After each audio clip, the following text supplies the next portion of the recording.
ஓம் சாய்ராம்.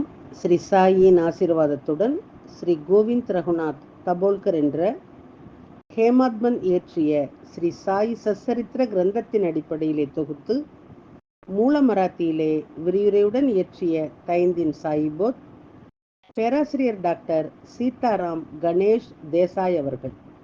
இந்த நூலின் தமிழ் மொழிபெயர்ப்பு ஸ்ரீ சாயின் தினசரி ஞான போதனை தொகுத்து வழங்குபவர் டி.ஆர். மாதவன் அவர்கள்.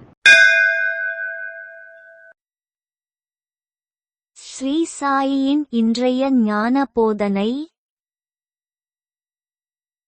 அத்தியாயம் 25. ஓவி 91. பழம் சிறிய பானைக்குள் விழுந்தவுடன் பாப்பாவின் வாயிலிருந்து முகபாவங்கள் வெளிப்பட்டன. தாமண்ணா மகிழ்ச்சியாக சாப்பிட, அந்த பழம் அதிலேயே கிடக்கட்டும். விளக்கம். ஒருமுறை கோப்பர்காவுக்கு மாமலதார் ராலே என்ற பெயரில் ஒரு மாம்பழக் கூடை வந்து சேர்ந்தது.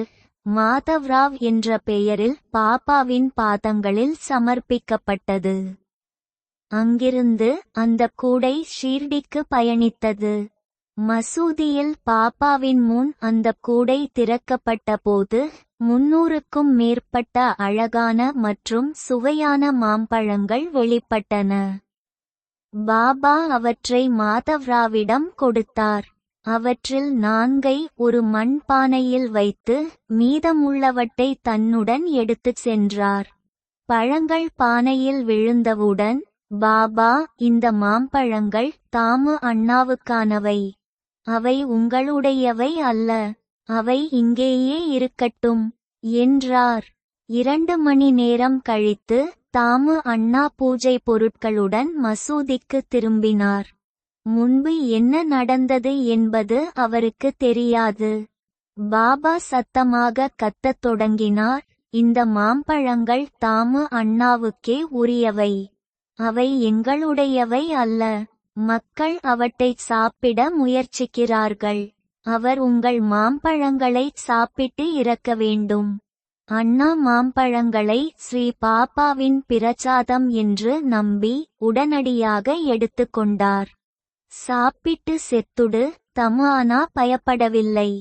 காணிக்கையை எடுத்துக்கொண்டு தமுஆனா ஸ்ரீ பாப்பாவிடம், இந்த பழங்களை என் மூத்த மனைவிக்கோ அல்லது என் இளைய மனைவிக்கோ கொடுக்க வேண்டுமா என்று கேட்டார்.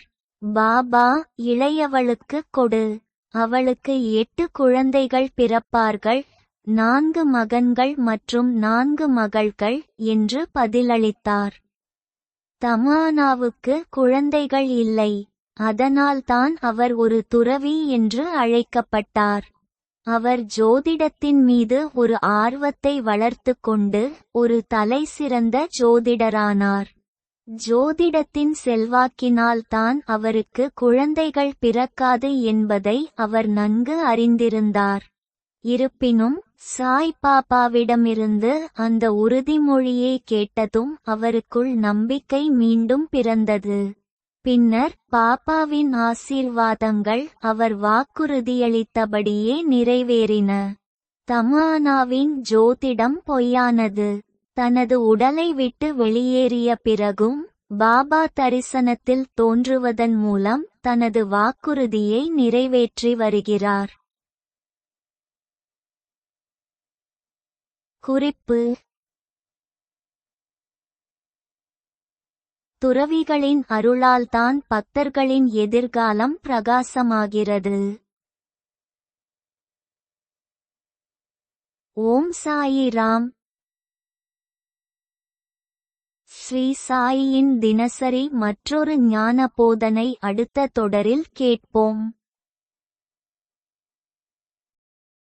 श्री सच्चिदानंद सद्गुरु साईनाथ महाराज की जय।